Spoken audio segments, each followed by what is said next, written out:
Halo teman-teman sekalian, Gepukers se-Nusantara, se-Asia Tenggara, sedunia, sejagat raya ya kan. Banyak yang bertanya, kenapa sih dinamakan ayam Pak Gembus?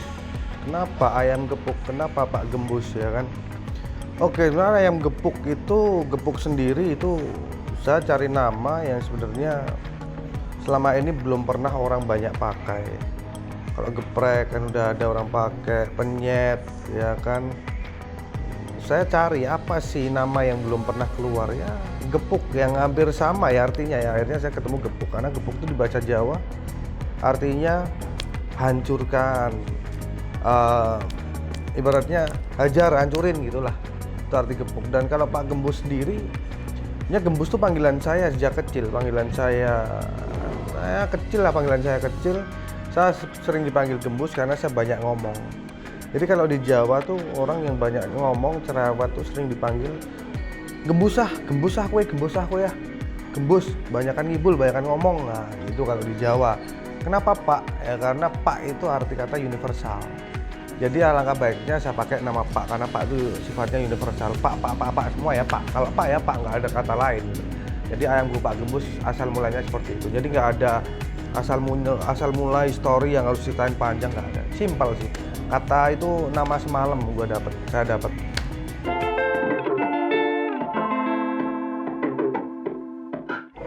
Ayam Pak Gembus ini berdiri dari tahun 2013, tepatnya di bulan Oktober ya 2013, kurang lebih ya sekitar 7 tahun silam. Berdiri di wilayah Jakarta Barat, nama wilayahnya Pesanggerahan sih. Dan terkenal di situ perempatan Serengseng di Pesanggerahan. Saya jual di depan trotoar ya kan. Depan trotoar di Pesanggerahan Jakarta Barat. Ya dari ukuran 3x3 ya kan, jualan setiap sore sampai kurang lebih jam 2 jam 3 pagi. Terus sebelumnya saya flashback lagi. Karena memang dari awal itu saya dilahirkan seorang diri. Jadi saya anak satu-satunya di keluarga saya,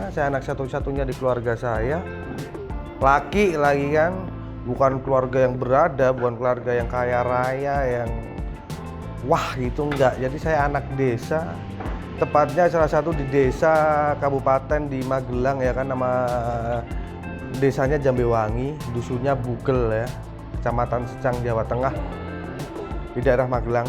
Jadi saya dari kecil tuh memang dilahirkan jadi orang yang sederhana dan apa adanya ya kan. Jadi bukan dari kemewahan. Jadi pelan-pelan dari orang susah dan waktunya saya besar, waktunya saya bertambah umur, saya mulai berpikir saya nggak bisa kayak gini terus, nggak bisa. Mulai berpikir gimana caranya saya dapat duit lebih sehingga saya pengen sesuatu. Kalau ngomongin keinginan, saya bisa beli ini seperti teman-teman yang lain, saya beli ini seperti teman-teman yang lain gitu.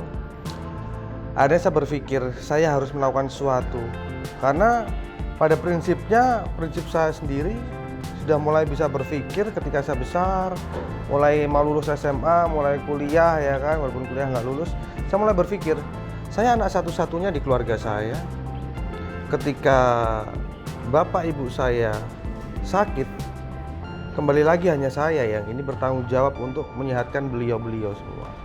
Mau nggak mau prinsip saya keluar, gimana saya bisa menjadi orang yang punya banyak duit, gimana saya menjadi orang kaya. Simpel aja, berpikir pada waktu itu memang simpel.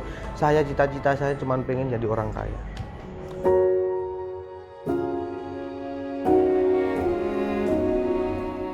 Setelah saya lulus SMA, bapak saya, ibu saya pengen saya menjadi seorang angkatan, seorang polisi, seorang tentara, seorang PNS, pegawai negeri. Tapi apalah daya, memang bukan kata hati saya pengen menjadi seperti itu. Karena saya juga tipe orang dari dulu tuh orang yang nggak nakal-nakal banget. Atau saya orang susah diatur. Saya orang itu bebas, ya tanpa aturan. Saya pengen hidup ini bebas. Saya putusin saya pengen jadi orang kaya hanya dengan bisnis, usaha, jual beli, program-program. Pada waktu itu di universitas banyak program PMW, PKM, program mahasiswa berwirausaha, program kewirausahaan mahasiswa. Kita hanya suruh membuat proposal, dan nanti ketika kita menang itu proposal bisnis itu kita dapat uang 25 juta, 35 juta sampai 50 juta.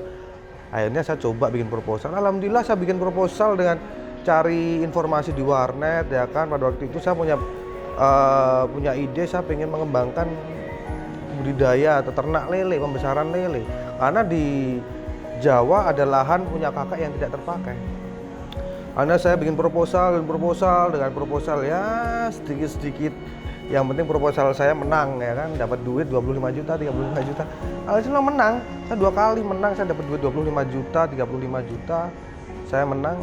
Akhirnya saya buat mulai usaha, bla bla bla bla bla, usaha sampai akhirnya berdirilah bisnis usaha lele. Turunlah uang dari hasil saya menang proposal PKM PMW itu. Hasil saya buat mengembangkan lele. Berkembang lele perlahan-lahan ya kan, sampai pada akhirnya saya mulai cari dana melalui investor. Karena lele saya lumayan berkembang pada waktu itu ya kan, pada tahun 2000 berapa ya? 2009 2010-an lah, berkembang ya kan. Saya pengen, ini masih ada lahan kosong dan nggak terpakai, gimana caranya? Tapi modal berputarnya saya pengen, modal itu perputarannya udah habis kan, karena lele kurang lebih 2,5 sampai 3 bulan baru panen. Udah habis, sebenarnya cara ini lahan ini terkelola semua. Akhirnya saya bikin seperti brosur investasi. Dengan investasi pada waktu itu 3,5 juta, dalam waktu 3 sampai 3,5 bulan si investor ini duitnya jadi 7 juta. Banyak orang yang mau. Itu pada waktu itu masih kuliah saya, masih semester 3-an lah kurang lebih.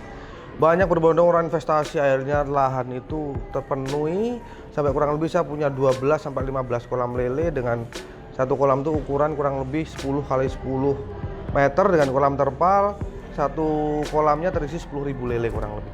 10.000 kalau 15 kolam udah kurang lebih 150.000 lele.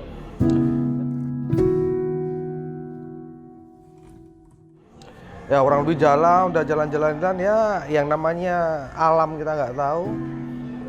Pada waktu itu terjadi letusan gunung berapi. Gunung berapi meletus pada waktu itu, blar gitu kan. Akhirnya efeknya di kolam-kolam ikan saya, abu turun semua ke kolam lele. Nggak tahu bagaimana dengan kolam sebesar-besar itu, 15 kolam, 80% 90% lele saya mati, punah. Jadi ya mau apa, saya bilang ini duit orang semua, saya bilang 70% duit orang semua, 80% duit orang semua, saya harus kembalikan, tapi saya nggak punya duit.